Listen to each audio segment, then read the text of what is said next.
So Obama's State of the Union was last night. First, let's go ahead and look at some of the good parts of the speech. As Americans, we don't mind paying our fair share of taxes as long as everybody else does too. But for far too long, lobbyists have rigged the tax code with loopholes that let some corporations pay nothing while others pay full freight. They've riddled it with giveaways that the super rich don't need, while denying a break to middle-class families who do. This year we have an opportunity to change that. Let's close loopholes so we stop rewarding companies that keep profits abroad and reward those that invest here in America. I've heard some folks try to dodge the evidence by saying they're not scientists, that we don't have enough information to act.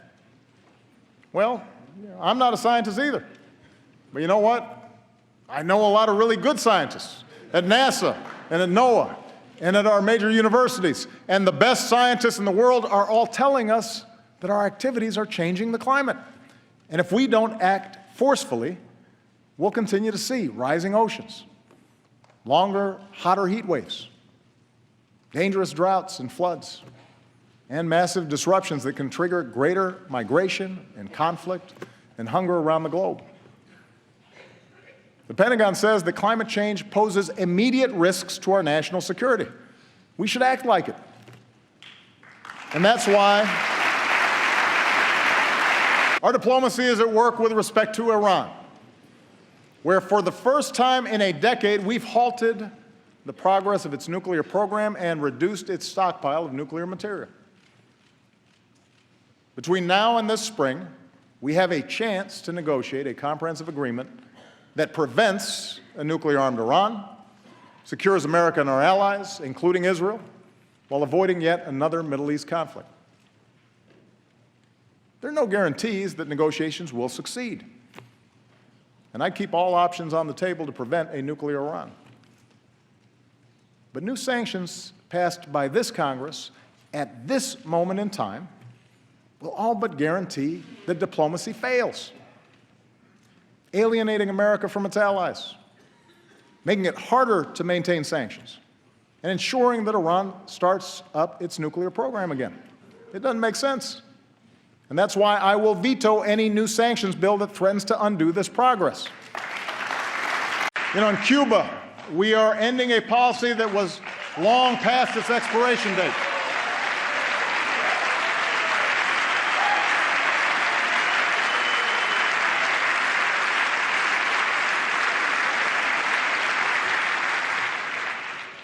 When what you're doing doesn't work for 50 years, it's time to try something new. Here's another example. Today, we are the only advanced country on earth that doesn't guarantee paid sick leave or paid maternity leave to our workers. 43 million workers have no paid sick leave. 43 million. Think about that. And that forces too many parents to make the gut-wrenching choice between a paycheck and a sick kid at home.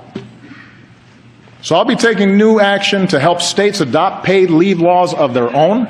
And since paid sick leave won where it was on the ballot last November, let's put it to a vote right here in Washington. Send me a bill that gives every worker in America the opportunity to earn 7 days of paid sick leave.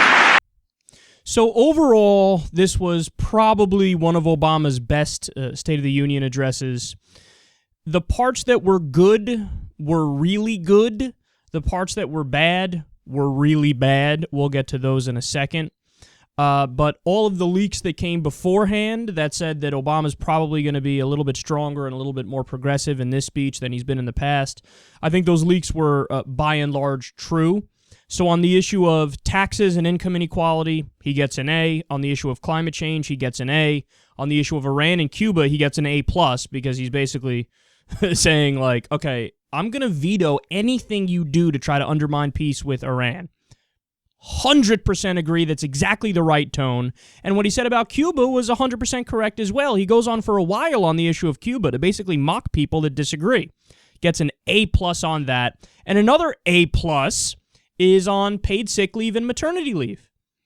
Look, I have to admit, if you asked me during the first term or if you asked me early on in the second term, do you think there will come a time when Obama stands up and really argues in a strong way for paid sick leave and or paid maternity leave or paid vacation time? I would have told you no, and I would have been wrong. Now, although I would have been wrong, there is a slight asterisk to the conversation.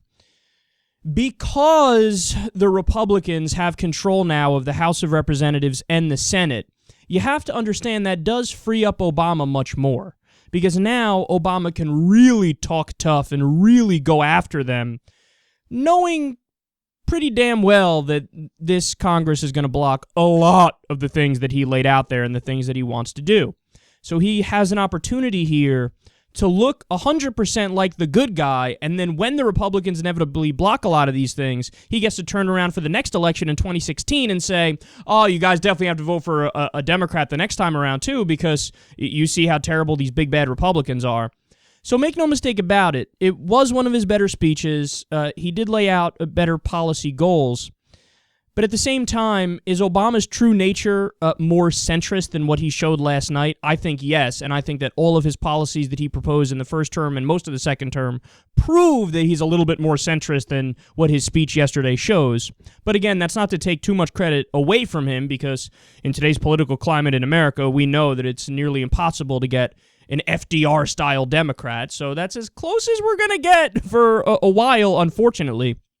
Now, we're going to get to the bad parts in a second, but also take note, there were things that were left out of the entire speech. Those things include gun reform, which is a shame that he left that out because that's a political winner, and it's something that's very important, and we shouldn't wait until the next tragedy before we really have a strong Democratic push on that issue.